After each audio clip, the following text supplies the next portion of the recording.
These are four classic types of Earth volcanoes. Let this knowledge flow while your mind is blown.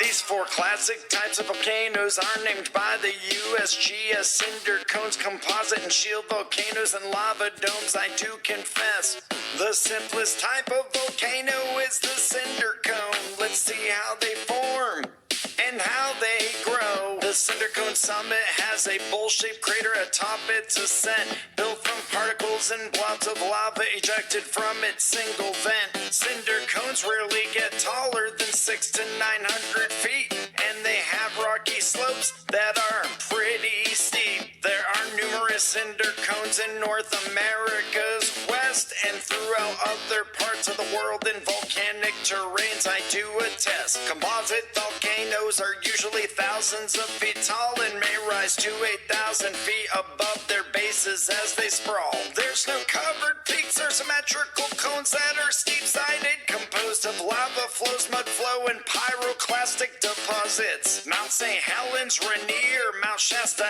and Mount Hood are composites found on the west coast of the U.S. for good. Shield volcanoes are built almost entirely of fluid lava flows, building gentle slopes. Now you see, lava pours in all directions from a central summit or group of vents, forming a domical shape that looks like a shield from these eruptive events. These shield volcanoes are much wider than they are tall. Mauna Loa of Hawaii is one of the most famous of them all. A lava dome is a circular mounded shaped protrusion with highly viscous lava that accumulates around the vent on its run. Lava domes are typically thick and they are steep-sided. You see, their diameter can range from a few meters to many kilometers, you'll agree. Lassen Volcanic National Park contains multiple lava domes. Northern California is where these lava domes do call home. These are four classic types of Earth volcanoes. Let this knowledge flow while your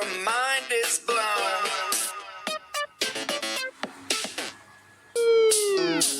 This is a total solar eclipse.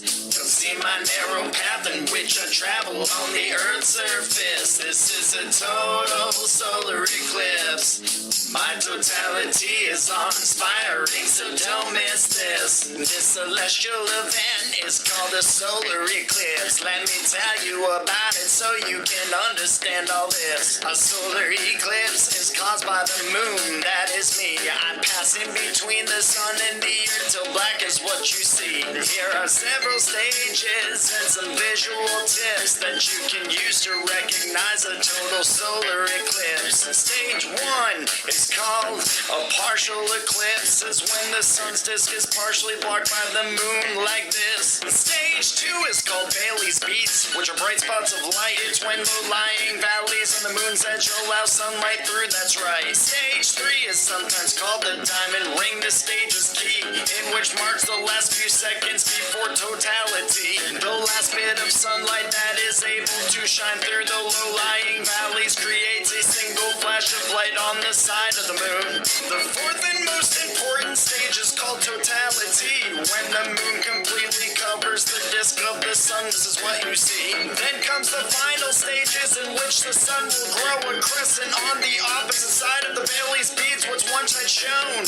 But before you see this celestial event, there's a few safety precautions for eye injuries to prevent. This is a total solar eclipse. Don't see my narrow path in which I travel on the Earth's surface. This is a total solar eclipse. My totality is awe-inspiring, so don't miss this. On Monday, August 21st, 2017, there's a total solar eclipse North America will see. But the totality you want to see can only be observed from Lincoln Beach, Oregon to Charleston, South Carolina, so I've heard. The path of totality is 70 miles wide, they say, seen in 14 states in the continental US of A. Totality lasts a few minutes, so be sure to be there, and please use special safety glasses so your vision isn't impaired. You can buy these special solar eclipse eclipse classes online, so protect your eyes from the sun while having a great time. This is a total solar eclipse.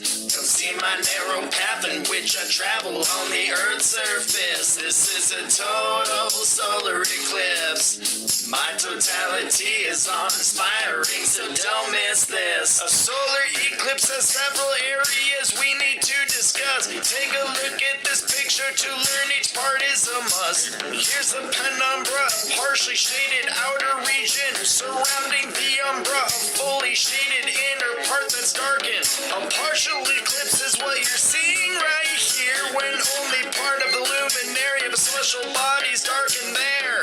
This is a total eclipse, it's red on your screen. It's when the whole of the disk of the sun is covered, that's what it means. This is a total solar eclipse. Come see my narrow path in which I travel on the Earth's surface. This is a total solar eclipse. My totality is awe-inspiring, so don't miss this. Let's learn about the lunar eclipse. It's when the moon darkens as it passes into the Earth's shadow. Please don't miss this. Let's learn about the lunar eclipse. The Earth passes between the moon and the sun till the Earth's shadow I kiss. On the moon you can see me day or night. When you look into the sky, I'm the Earth's natural satellite. You may be asking yourself, what's a lunar eclipse? It's when the Earth passes between the moon and sun like this. When the sun hits the Earth casts a shadow upon me. We'll learn about the shadows, names, and the stages of the eclipse. You will see the penumbra's a partially shaded outer region of the shadow cast by an opaque object like the Earth not letting the light pass. The umbra is the fully shaded area you see here caused by the opaque object Earth not letting any light pass there. There are 7 stages to this event you will see caused by the penumbra and umbra. You'll learn these names with me.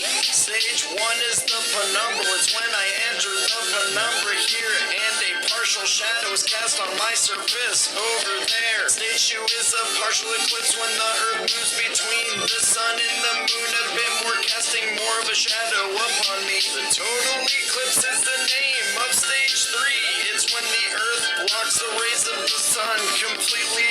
The maximum eclipse is stage 4. You may see me turn a reddish color. This is the middle of the total eclipse. To me there is no other. Stage 5 is called the total eclipse, and it's when I touch the umbra internally once again. Stage 6 is called the partial eclipse, and it's when the moon leaves the umbra moving to the penumbra again. The penumbral eclipse end is the final stage you see. It's when the moon leaves the penumbra and the sun shines itself on me. Let's learn about the lunar eclipse. It's when the moon darkens as it passes into the Earth's shadow. Please don't miss this. Let's learn about the lunar eclipse. The Earth passes between the moon and the sun till the Earth's shadow I kiss. Let's learn about the lunar eclipse. It's when the moon darkens as it passes into the Earth's shadow. Please don't miss this. Let's learn about the lunar eclipse. The Earth passes between the moon and the sun till the Earth's shadow I kiss.